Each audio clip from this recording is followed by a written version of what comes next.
I think it's an ethical requirement that if the technology is there and there is a reasonable way to do it, that we should try, right? And falls are still the number one reason why people have to move out of communities and kind of go to worse environments for care. And so I think if we have the ability to do something now, why not give it a try? What if every time a resident pressed their call button, it didn't just summon help, but also told you something about how care was being delivered, how teams were performing, and who might be at risk next? Today's guest believes the future of senior living lies not in more tech, but in technology that listens and learns. Welcome to From Leads to Leases, a CCR growth podcast that helps senior living providers transform their complex challenges into opportunities. Listen in for stories from industry leaders, innovative strategies, and insights. And with our expertise, learn how to increase occupancy faster, guaranteed. Welcome back to another episode of From Leads to Leases, the podcast that dives deep into the senior living and senior care industries, bringing you insights, strategies, and stories from the experts at the forefront of innovation, leadership, and care. I'm your host, Jerry Vinci, CEO of CCR Growth, a full-service marketing and growth agency that is exclusive to the senior living industry. And through this podcast, I'm here to guide you through the evolving landscape of senior care, exploring the innovations, strategies, and leadership insights that are shaping the future of the industry. So whether you're a provider, a caregiver, or industry leader, this show is here to help you make informed decisions and create meaningful impact. All right. Today, I'm joined by Ezra Torres, founder and CEO of CareLife, a technology company redefining how nurse call systems support caregivers and residents. Ezra's journey began not just as a caregiver, but as a concerned grandson, someone who saw firsthand the frustration of falls, slow response times, missing data, and disjointed communication. So that experience led him to build CareLife, a platform that transforms call alerts into actionable insights. Today, CareLife helps communities identify care gaps, streamline operations, and give leaders real-time visibility into staff performance and resident safety. So Ezra's work bridges the empathy of caregiving with the intelligence of modern data systems, reshaping how technology can strengthen and not replace the human side of care. So Ezra, thanks for joining us today. Welcome to the show. Yeah, very sweet intro. Thanks for that.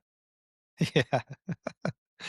Glad to have you on. This will be a very interesting topic for us. We're always looking at new innovative tech that we can use to help improve the experience for residents and for staff. So I want to talk about just like the nurse call systems in general. So like from call lights to clarity, and how you've kind of like reimagined that nurse call system. So in how did your experience as a caregiver with your grandparents influence how you view traditional nurse call systems? Yeah, I think, it's funny. Everybody in senior living that I meet seems to have some kind of reason that they're there. Yeah. And I think getting into nurse calls, I never would have imagined, 5, 10 years ago that that's where I would have been and that's where I would have been living. And so it really got there from a passionate kind of desire to make sure that my grandparents were safe. And so my grandparents, very important people to me. Growing up, kind of without much of my parents in the picture, my grandparents were really the ones that stood that in that, place. And Hmm. so what happened over time is they started falling as they started getting older. It's just part of everybody's life. It seems like it's just normal that falls happen, and it started getting in the way of them living at home. And so as that started happening, it kind of flipped a switch in my head and made me realize that this is a really big problem, falls, and it's a problem that my grandparents are not able to live at home because of this. And so what is possible in technology? I know there's a lot of evolving, emerging technology in the world. Why isn't there a quick, easy solution for me to just work with here? And I think that's what really engaged my passion and excitement for working with nurse call, working with fall detection. And of course, there was a lot of steps and evolutions along the way from it to go to a concern about my grandparents to building a full-fledged nurse call system. But I'd say that's really the seed. Yeah. No, but when you're right though, everybody does have an origin story. I mean, mine too. I saw all four of my grandparents go through some level of senior care or home-based care, so I always had an interest and saw how my family kind of was flustered with the whole experience of trying to find a housing solution that would work for them. So that's how I got started even though I'm in the marketing space. I've been in marketing for almost 3 decades, and through my agency, I've helped some of the largest senior living providers attract qualified leads and fill rooms faster while lowering their acquisition costs. But one thing kept bothering me. While working with larger communities, I kept meeting smaller operators, 10 to 50 bed communities that were struggling to compete with the big box providers because they don't have the same budget, staffing, or support behind them. And as a small business owner myself, I get that. You're wearing 5 different hats, you're trying to fill rooms while still giving great care, and that's exactly why we built Growthly. Growthly takes everything we've learned from helping large operators fill their buildings and makes it accessible to smaller communities without retainers, without long-term contracts or inflated costs. It's a performance-based partnership, and you only pay when we deliver move-ins. We help you stand out online, stop depending on referral agencies, bring in qualified families, and fill your community faster. Growthly is built for your small community and designed for big results. Learn more at growthlyseniorliving.com. With CareLife, I mean, what was the biggest problem you were trying to solve? Was it response time? Was it the workflow, or was it something bigger? It was this passion for my grandparents, and I ended up getting the opportunity to work at really an innovation lab. It's called Hall Labs. It was just south of Salt Lake City, Utah. And the entire idea was, how do we build sustainable future cities? And I was fortunate enough to be placed in a position of leadership there. I was given really a substantial budget of several $1,000,000 to go after research on how we can improve technology in this landscape. And so it was a perfect merger of my passion of life with my grandparents and the opportunity to do something and make a change. So it really went from looking and scanning the world for latest and greatest technologies and focusing on, how do my grandparents maintain safety, but at the same time their dignity, right? They don't want to be watched. They don't want Big Brother over their shoulder. And so thinking about how I could merge that gap of, how do we create a safer landscape for the people that we love while at the same time maintaining their privacy. And what did you learn about that? I mean, how are communities today interpreting alert data? And is Yeah. there something that they're missing in that process? Yeah, it's interesting. I met with an operator yesterday that has probably 50 or 60 buildings, and they hadn't ever thought about what it would mean to really move forward with safety technology before. And so I was meeting with their director of clinical, and they were thinking about the landscape of technology, just like I did 5 years ago. And it was funny, they kind of landed on the same concepts and ideas that I did. And I think the first place we all fall to when we're looking at how to prevent falls or reduce them is radar-based fall detection. It's private. It makes a lot of sense because we can put it places like a bathroom and it not be a concern. And that's exactly where they were, is that they mentioned they were most excited about what radar fall detection could do. When I started the search, I found that radar-based fall detection, after implementing it across maybe 30 communities or so, just triggered way too many false alerts. The staff were coming back to me saying, it's kind of like Boy Who Cried Wolf. I don't know if I should really go to the room. And so maybe they'd get 10 or 11 alerts for every real one. And what that would do is degrade their trust in the system. And so quickly we found out that there's kind of this gray area, right? Do we have to forfeit some privacy in order to have a system that actually works in total, making it so that the caregivers are also not giving up and quitting on the system and using it? And so over time, we ended up focusing on camera-based fall detection, but doing the best that we possibly could to make it reasonable, privacy-focused, and then able for residents to really make the decision on their own of whether or not they wanted to use it. How do you do the privacy piece of it? Yeah, I'm curious about that, because this is beneficial to the resident, but it's also beneficial to the staff as well as to the family. So yeah. how does that work? Absolutely. So the way the system works is, if a resident is in a community, we detect a fall within about 30 seconds of the situation. Within those 30 seconds, that fall, and only the fall, is transmitted in a blurry format to a team that reviews and ensures that it's an accurate fall, meaning that we cut out all the false alerts and all the noise and make sure we're only giving true alerts. Once the alert is triggered, it sends a notification to caregiver phones that are carried by all of the care staff in the community.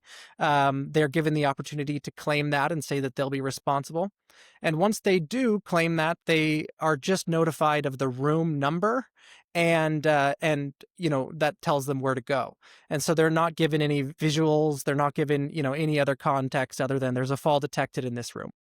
The caregiver gets to the room, they assist the resident, and that lets us know, who's the one assisting them and what was the situation. That video is reviewed on kind of a clinical basis with the nurse and the admin.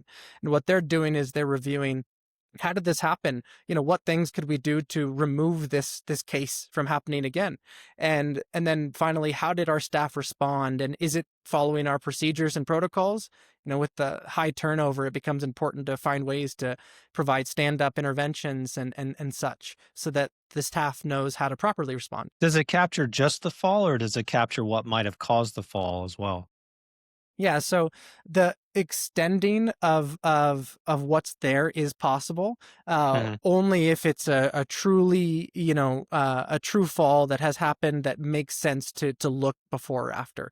And so that means not every one of these falls has additional footage, but if there's a case for it, then it can be extended to show those. And since implementing this, I mean, you said the boy who cried wolf situation before. I mean, how has that changed since implementing the camera-based system?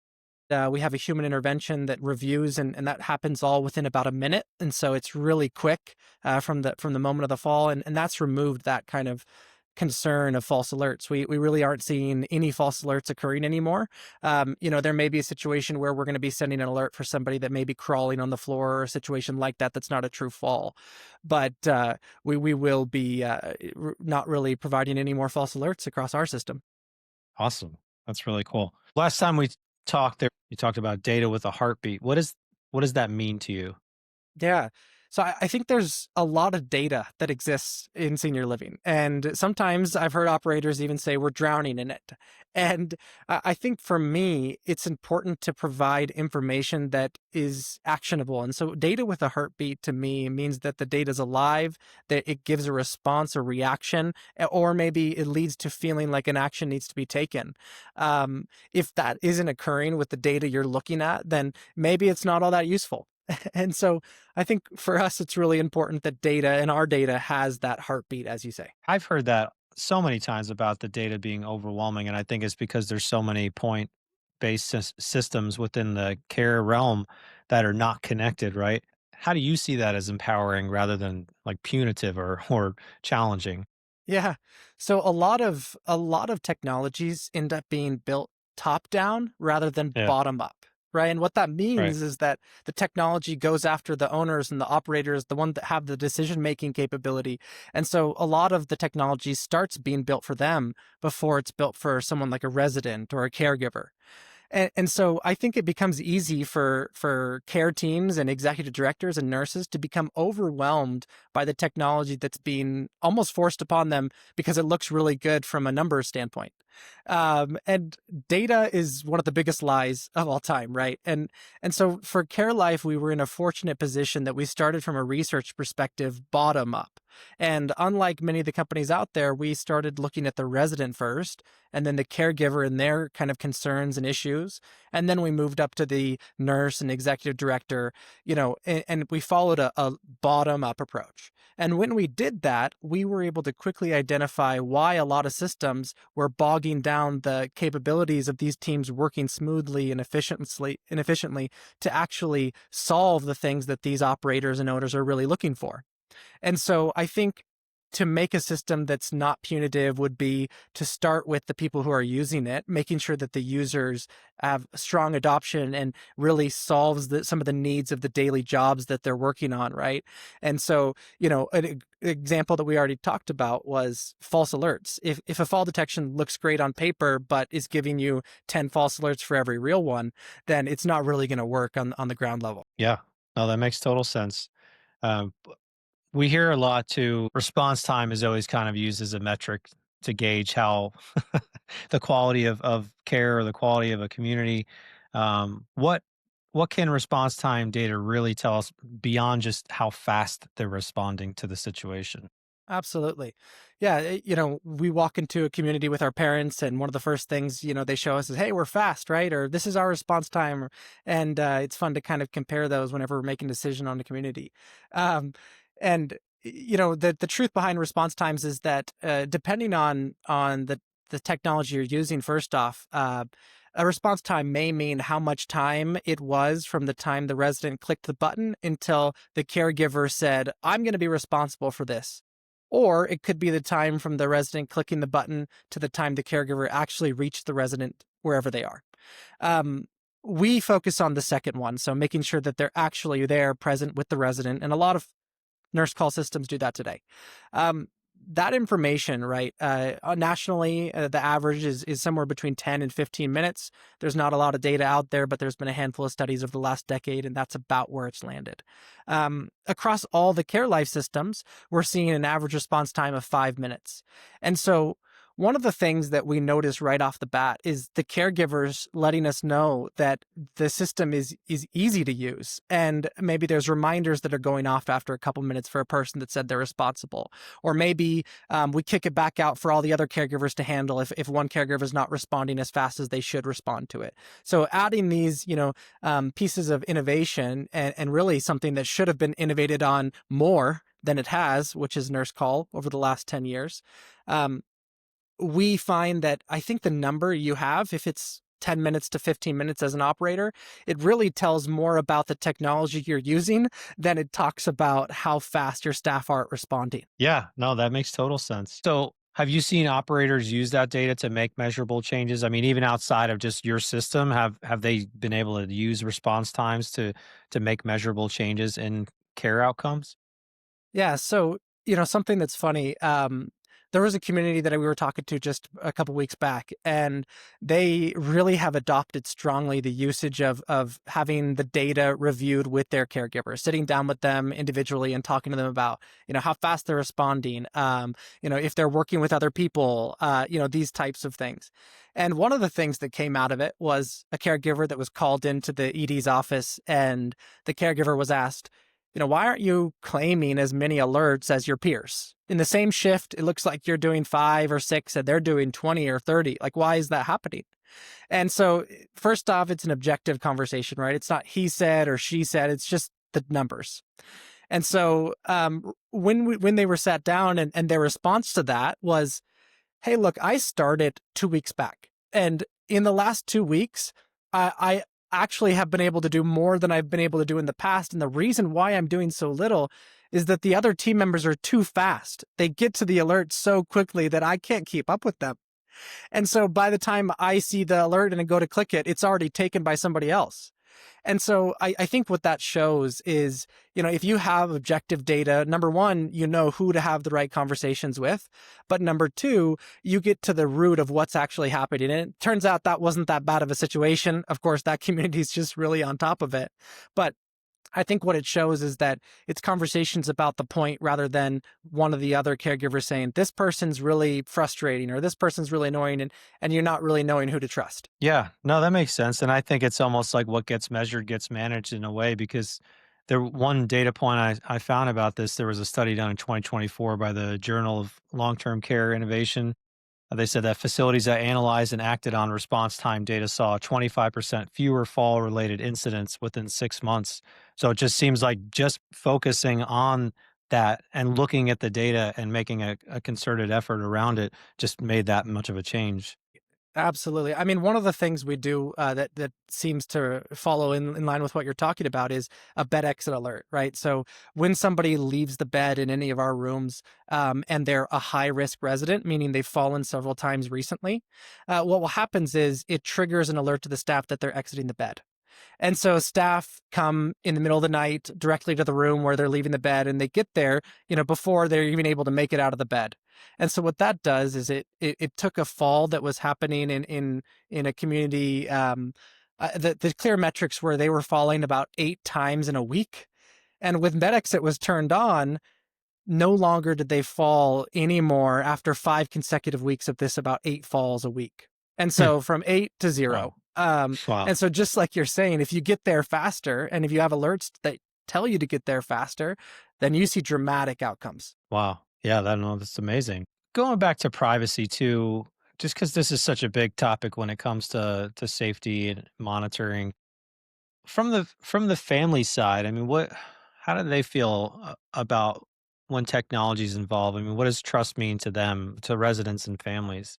Yeah. I think if you went out and took a poll and asked people how they felt about things like fall detection cameras, for example, I think the initial response would land somewhere between 60 and 70% approval. And I think the reason it would land there that way is maybe lack of understanding and communication by the technology companies and what it is that the technology is doing and how it protects safety. And what's lacking, I think, is just meaningful conversations. Because I think everybody would agree that they'd rather something there that can get them help that is maintaining their privacy rather than staying on the floor overnight, in the worst case, right? And so what we do at CareLife is we have really a town hall meeting when we approach a new community. And so that means all the family gets invited to come in and learn, and they make a conscious decision on their own if it makes sense for them to move forward. Before we had these town hall meetings, we'd have like cliques of groups that would talk a lot about, hey, there's a camera coming in, it's going to be awful. And it would kind of deter a lot of people and it'd scare Conspiracy them. theories. Yeah. Exactly. Big Brother's Yeah. coming. And Yeah. so by having these town hall meetings, we were really able to say, this is really the truth. And you totally have the decision. And at any time you can back out. But what happens is we see about 96% adoption across assisted living and memory care. So it's not referring to independent living side, but on the assisted and memory care side, we're seeing 96% adoption. The statistic you threw out too about over 60% is interesting because there's a study done in 2023 by the American Journal of Geriatric Technology, and they said that 68% of families express concern over video-based fall detection, but 81% still want real-time monitoring solutions that protect dignity. So it's that, it's a very complex situation for sure. Safety and privacy, and how do you get both at the same time? So I think you're definitely achieving that, which is great. I talk to my customer service people all the time, and we'll have families that are on the furthest end of that 20% that don't want it. And they'll call us, and after a conversation, a meaningful one where we're just, leveling with them, we see that almost always they move forward in implementing that technology in these rooms. And so it's amazing just the fact that if you have the conversations you need to have, that people are more trusting and understanding. Yeah. And going from alerts into the action space, taking that into action, you can use call data to shape staffing patterns, training, and even like Mhm. resource allocation. How can nurse call data become part of daily stand-ups or care plan reviews? Yeah, absolutely. So one of the biggest things that we're focusing on lately is a problem that's kind of plaguing modern senior living, and that problem is that a lot of the way we handle care plans today is progressive, right? They have care levels, and over time, care increases the demand that a resident needs, and so. Now that we're no longer in the 2005 all-inclusive models where we have low care demands, we're now in a place where people are waiting until they're 85 to start moving into senior living. And so they come in with a lot more requirements than they ever came in before. And so when that happens, we also see that care requirements increase very quickly at these ages. Hmm. And Yeah. so from the time somebody moves in, we're 3 months later, and all of a sudden they need completely different types of care. States require minimums 3 months to 6 months for keeping these updated and active, right? Unless a very significant change has been noticed. What where we bridge kind of a gap of problem is that these care plans aren't getting updated as quick as they should be. And that's a problem for two reasons. Number one, residents aren't receiving what they need. And number two, the communities are giving them sometimes what they need without documenting that or receiving the revenue they need to have the proper staff allocations. And so ultimately, what we do as a nurse call is we are collecting every interaction that the caregiver and the residents are having with each other, whether a button was clicked or not. And what we come up with is a perfect picture of where care levels should be for every resident. And when we compare that to where the EHRs, where they store the records of where these care plans are today for each resident, we're Hmm. finding that they're on average about 30% inaccurate. They're underestimating by about 30% where the care should be. And so that's 30% of the care that may not be given to residents, or what we find more often, they are giving the care to the residents. It's just not documented and it's not being captured. And so what we focus on in day-to-day operations with communities is reviewing how care changes. And so what that can look like in a stand-up may be conversations with the caregivers. Do you agree that this is happening more often with this resident? Another thing could be fall review.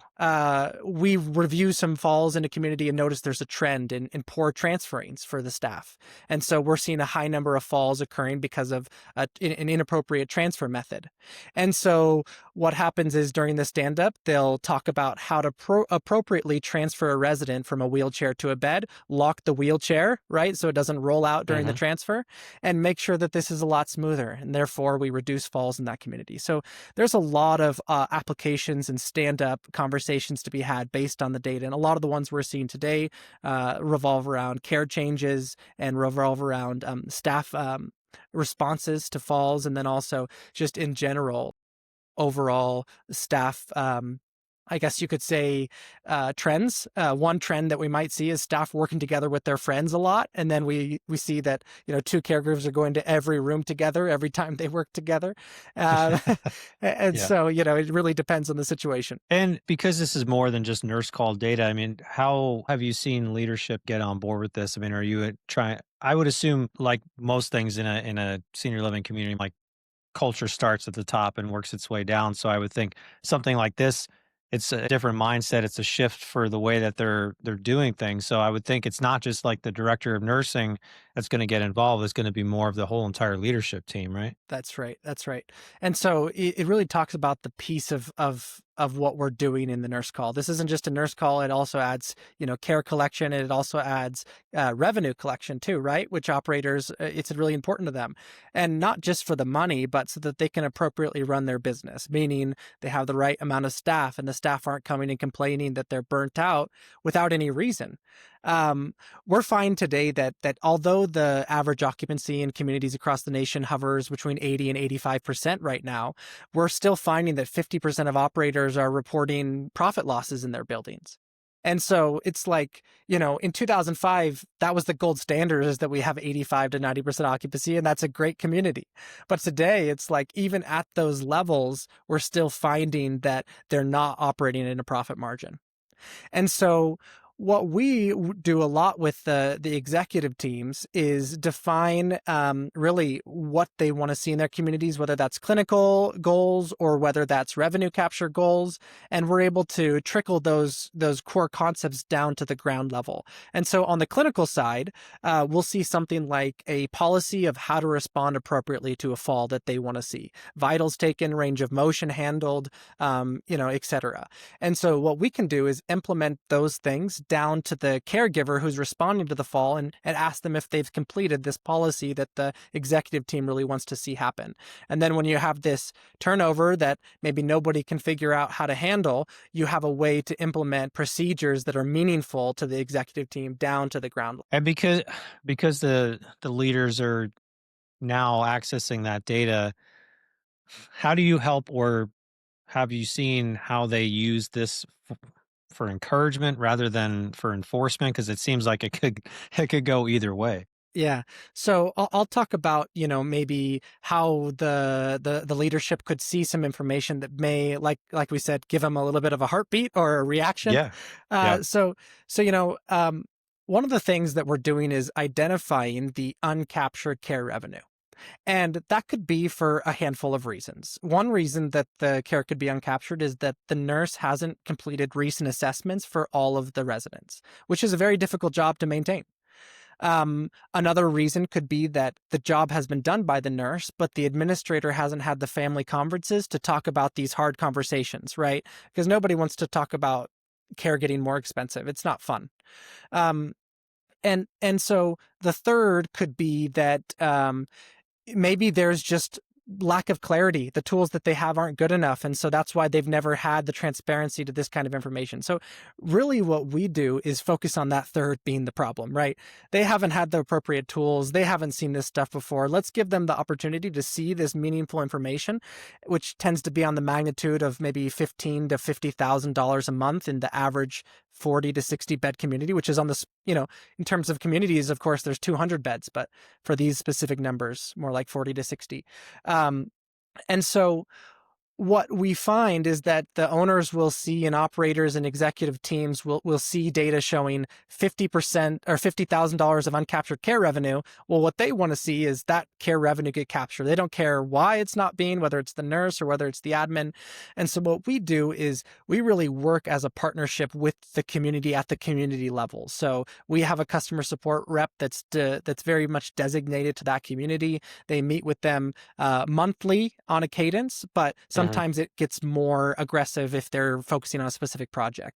That customer support rep on our team will be able to sit with that nurse, go through the jobs that they need to complete, or that admin, make sure everything makes sense to them, the data is clear. And then the cool thing is we're able to take this data down to the family level and show the family this is exactly what's happening objectively.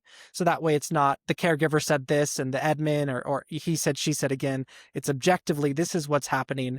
And so I think because we're able to apply a bottom-up approach and focus on every stakeholder along the way, it enables those desires of the owner and operator level to actually become met, because we're doing a lot of hand-holding and accountability there. And so more often than not, rather than frustration, we're seeing a lot of excitement among operators, having tools they've never had before that's giving them insight into how to actually improve their business in a real, meaningful way. Data with a heartbeat. I think that benefits both operators and the caregivers themselves, because caregivers are notorious for doing 1,000 things and not documenting it and maybe not getting the credit for it or the recognition for it when they should be. And now the leaders are like, wow, I can't believe how much this person's actually doing. I didn't even know they were doing all this. So does that impact caregiver retention at all? Have you seen any data around that? Absolutely. So one of the biggest things we've seen in retention is really just, hey, you're doing a great job, caregiver. And just like you mentioned in the nurse call, they're not usually looking at this data. It's not very common that an operator is looking at nurse call data to determine how well their caregiving staff is doing. More often than not, they're just looking at the response time. And then they're looking at their EHR records and seeing how much note taking is happening there. But the very, very common trend in senior living is that a caregiver will do their job, and at the very end of their shift, they'll go to the EHR and check the boxes that they need to check. And so we end up capturing a 5% picture of what they actually did. And so now that we're bringing the data to the forefront, we're able to identify which caregivers deserve that pat on the back. And so it gives them the opportunity to retain the top talent, just like you're mentioning, going to them and saying, hey, you're doing a great job. I've seen that you're consistently, twice as fast as everybody else and taking twice as many alerts and, working on your own when you need to be. And so we want to give you this gift card, or, maybe it's just a pat on the back, and we've seen that be more impactful than anything else. And so I urge operators to in order to increase retention. And what we've seen is that care teams, we can reduce retention by almost half by just giving proper acknowledgement when it's due for the caregiver's heart. I believe it. It's over 50%, I think, is the average turnover rate annually now for direct caregiver roles anyways. Any kind of recognition, I think, would be better than none. Yeah, that's for sure. That's the last thing we need is for people leaving. Looking towards the future of let's say responsive communities, communities that aren't they're not just responding to alerts, they're actually proactive. They're gonna anticipate them. What would a responsive community look like 5 years from now or 10 years from now? Yeah, I think one of the biggest things is communities need to be profitable in order for them to operate successfully. And I think a lot of times we're seeing, like we talked about, communities focusing on the 85 to 90% occupancy, but forgetting there's more to the business. And so if communities were able to appropriately, in 5 years in the future, communities just understand when care is changing and make those changes, alive, I think what we'd be able to see is communities having the resources to have the staff that they need, resources to have the reduction of turnover, right? Because ultimately we want our residents to live healthy and long. And I think what we're hinting at is the trend of when a resident lives in a room and they're constantly seeing new faces, it doesn't feel like home anymore. And so ultimately they feel like, I'd rather be in a community where I can see the same face. And so that's why turnover matters, is because we're giving these residents the ability to have a life that feels like home, and a life that's hopefully long and healthy. And so my goal for a 5-year community would be one that the residents are all being healthier, happier. Retention is longer for the residents, and as a byproduct, also longer for staff and for the rest of the community as a whole. I don't think there's a community that would be too large, but is there a community that's too small for this system to be Yes. successful? Yeah. So, you know, one of the things that we aim for as one of our biggest focuses is maintaining a cost that's affordable for communities, rather than just plaguing them with technology that will bog them down and hurt their operations. We want to make sure that we're actually being helpful. And I do believe that the smallest boutique operators are operating on very thin margins, and sometimes the worst margins of all.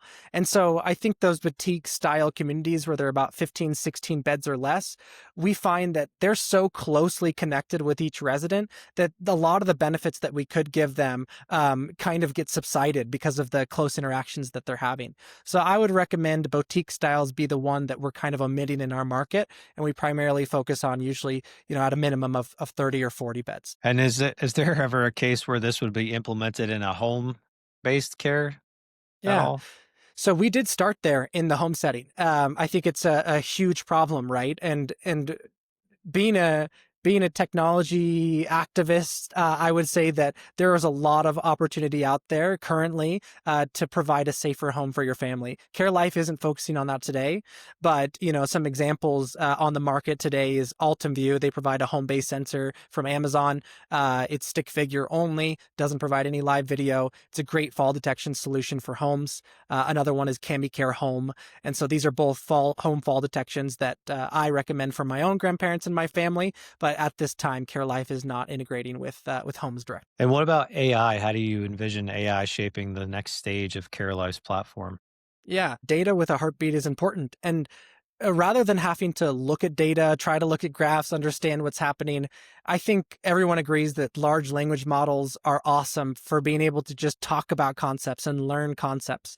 And so I think the ability for us to have stand-up meetings that are defined with notes, right? This is the things that in your specific community are happening, and these are the things that we can talk about in the caregiver stand-up. Or, these are the top 5 residents that we're seeing significant changes this month. Maybe an expression via conversational AI about how those changes have been unfolding, how often we're seeing them, and when we're recommending that a new assessment likely gets created. And so these are some very simple ways that I see in the very short term that we're going to be implementing AI. I use AI a lot in our agency. It's really great at compiling data. It's great at correlating different data sets. But when it comes to empathy, which is such a huge part of the caregiving model, how do you see that intersection of empathy and automation, or empathy and technology, working? Yeah, I think it's really easy to forget about empathy. And I think it's really easy to focus on the business goals. And it's really easy to focus on the black and white, when a lot of times maybe it isn't.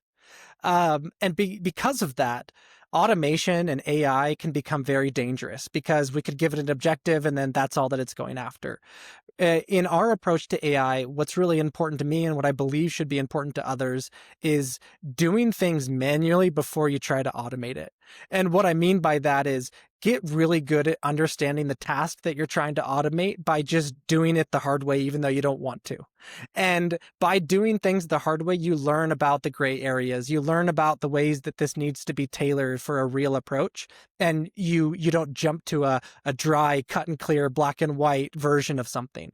And so at CareLife, before we get to the point where we can recommend changes on care plans, we're sitting down and we're having those conversations with the raw data. Our data analysts are sitting there reviewing it, coming up with the meaningful information. So rather than the AI looking at a blank data set trying to come up with value, it's coming up with what we've already defined as valuable and then converting that into meaningful conversations. And so the way I talk about it is do it the hard way first. Don't just jump to automation quickly. Yeah. Yeah, no, that's great advice. Aside from budgetary reasons, if you were sitting in front of an operator and they were not open to the idea of using a system like this, I mean, what would you say? What would be your argument for a system like CareLife?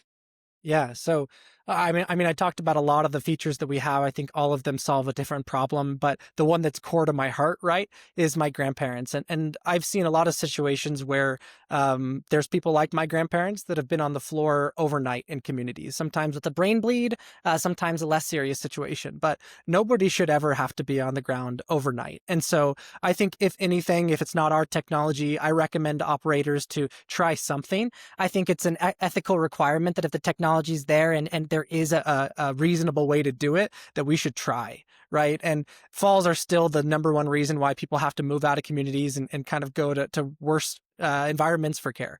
And so I think if we have the ability to do something now, why not give it a try? I love that. I love that. I love the ethical angle. That makes total sense to me as well, because I really think that all of us have a duty, right, to do no harm, essentially, to everyone, whether it's residents, staff, family members. So whatever we can do to protect in terms of safety, I think we should be doing it. So I love that. Ezra, thank you so much for such a great conversation. Where can our audience go to learn more about CareLife or connect with you directly? Yeah. So we have a lot of information on our website. It's care.life. So instead of .com, it's .life.